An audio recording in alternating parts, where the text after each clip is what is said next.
எதிர்ப்பு இருக்கா? அந்த பிரச்சனை பண்ண அந்த பிரச்சனை பண்ணாம அந்த எதிர்ப்புக்கு அப்புறம் என் வாழ்க்கை எப்படி இருக்குன்னு பாருங்க. எத்தனை எதிர்ப்பு வந்தாலும் நான் வெற்றி பெறுவேன். எத்தனை எதிர்மறையான காரியங்கள் வந்தாலும் நான் வெற்றி பெறுவேன், நான் ஜெயிப்பேன்.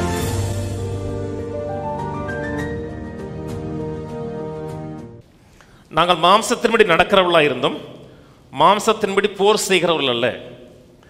எங்களுடைய போர் ஆயுதங்கள் மாம்சத்துக்கு ஏற்றவர்களாகிறாமல் அரண்களை நிர்மூலமாக்குவதற்கு தேவ பலமுள்ளவர்களாக இருக்கிறது. எங்கள் கையில் ஒரு போர் ஆயுதங்கள் இருக்கிறது. ஒரு காலத்தில் நமக்கு போர் ஆயுதங்கள் இல்லை. இப்போ ரட்சிக்கப்பட்டிருக்கிறோம் என்றால் நம்ம கையில் போர் ஆயுதங்கள் இருக்கிறது. இந்த போர் ஆயுதங்கள் எல்லா அரண்களையும், அரண்கள் சொல்லும் பொழுது இந்த யுத்தம் நடக்கிறது ஆவி மண்டலத்தில் அல்ல, இந்த யுத்தம் நடக்கிறது நம்முடைய சிந்தனையில். அநேக மக்கள் இந்த வசனத்தை எடுத்து வச்சு ஆவி மண்டலத்தில் நடக்கக்கூடிய யுத்தத்தோடு நம்ம யுத்தம் பண்ணிக்கிட்டு இருக்கோன்னு சண்டை போட்டுக்கிட்டு இருக்காங்க. சிலர் பல இடத்துக்கு போகிறது, அங்கே போய் அந்நிய பாஷையில் பேசுறது, ஏன்னா இந்த வசனத்தை மையமாக வச்சு தான் அவங்க பண்ணுறாங்க. இந்த யுத்தம் ஆவி மண்டலத்தில் நடக்கலை, இந்த யுத்தம் நம்முடைய கற்பனை சக்தியில் மனதில் நடக்கிறது. அதற்கு கர்த்தர் ஒரு ஆயுதத்தை கொடுத்திருக்கிறார். அந்த ஆயுதம் அரண்களை நிர்மூலமாக்குறதுக்கு, அரண்களை செயலிழக்க பண்ணுகிறதுக்கு இல்லை, அரண்களை நிர்மூலமாக்குறது. இது பேய் கிடையாது. கர்த்தர் பிசாசை எதிர்த்து நில்லுங்கள் அவன் ஓடி போவார். இது ஓடி போகிறது இல்லை, அழிக்கிறது, டோட்டலாக அழிக்கிறது. நான் பிசாசை எதிர்த்திக்கும் போது பிசாசை அழிக்க முடியாது, அந்த இடத்துல செயலிழக்க செய்ய முடியும். இது செயலிழக்க பண்ணுகிறது கிடையாது, டோட்டலாக நிர்மூலமாக்குறது, தரைமட்டமாக்குகிறது. அப்படி தரைமட்டமாக்குவதற்கு தேவ பலமுள்ளமாக இருக்கிறது. எது? நம்முடைய போராயுதங்கள். கீழே அவைகளால், எவைகளால்? அந்த போராயுதங்களால். அந்த போராயுதங்களால் நாங்கள் தர்க்கங்களையும் தேவனே அறிகிற அறிவுக்கு விரோதமாக எழும்புகிற எல்லா மேட்டிமையும், தமிழில் மேட்டிமைன்னு போட்டிருக்காங்க. மேட்டிமைனா மேட்டிமையான எண்ணம். ஆங்கில பைபிளில் எழும்புகிற எல்லா இமேஜினேஷனின் இருக்கு. தேவனை அறிகிற அறிவுக்கு விரோதமாக எழும்புகிற எல்லா கற்பனைகளையும் நிர்மூலமாக்கி, அப்புறம் எந்த எண்ணத்தையும், எதை கொடுத்து பேசுகிறார்? எண்ணத்தை கொடுத்தான் பேசுகிற. தேவனை அறிகிற அறிவுக்கு விரோதமாக எழும்புகிற எல்லா எண்ணங்களும் அது பெரிய கோட்டையாக உருவாகி அரண் மாதிரி இருக்கிறது. அந்த எண்ணத்தை கிறிஸ்துவுக்கு கீழ்ப்படிய சிறைப்படுத்துவர்களாக இருக்கும். கிறிஸ்து என்ன செய்தாரோ அதற்கு கீழ்ப்படிவதற்கு சிறைப்படுத்துவர்களாக இருக்கிறோம். அதற்கு கர்த்தர் நம் கையில் ஒரு போர் ஆயுதங்கள் கொடுத்திருக்கிறார். அந்த போர் ஆயுதம் என்னதென்றால் தேவனுடைய வார்த்தையின் மூலமாக நம்முடைய மனதில் எழும்பக்கூடிய நல்ல இமேஜினேஷன். பிசாசு ஒரு அரணை உருவாக்குறான். எங்கே உருவாக்குறான்? நம்முடைய எண்ணங்களை உருவாக்குறான். வெற்றி பெற முடியாது, ஜெயிக்க முடியாது, வாழ முடியாது, இந்த உலகத்தில் நமக்கு விமோச்சனமே கிடையாது, இனிமேல் வாழ்ந்து என்ன பண்ண அப்படிங்கிற தவறான தீர்மானங்கள் எடுக்கிறாங்க.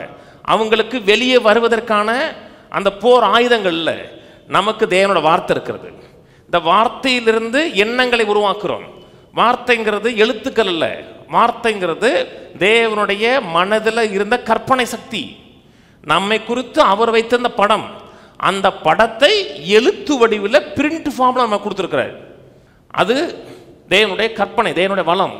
அந்த இமேஜை, அந்த கற்பனையை நம்முடைய மனதில் வைத்து தேவனை அறிகிற தேவனுடைய எண்ணத்துக்கு விரோதமாக வரக்கூடிய எண்ணங்களையும் சிறைப்படுத்துகிறோம், நிர்மூலமாக்குகிறோம். என்றால் நம்முடைய மனதில் இருந்த நல்ல எண்ணங்கள் இருக்கு பார்த்தீங்களா, வார்த்தையின் மூலமாக வந்த நல்ல எண்ணங்கள், அது வாழ்க்கையில் வெளிப்பட ஆரம்பிக்கும்.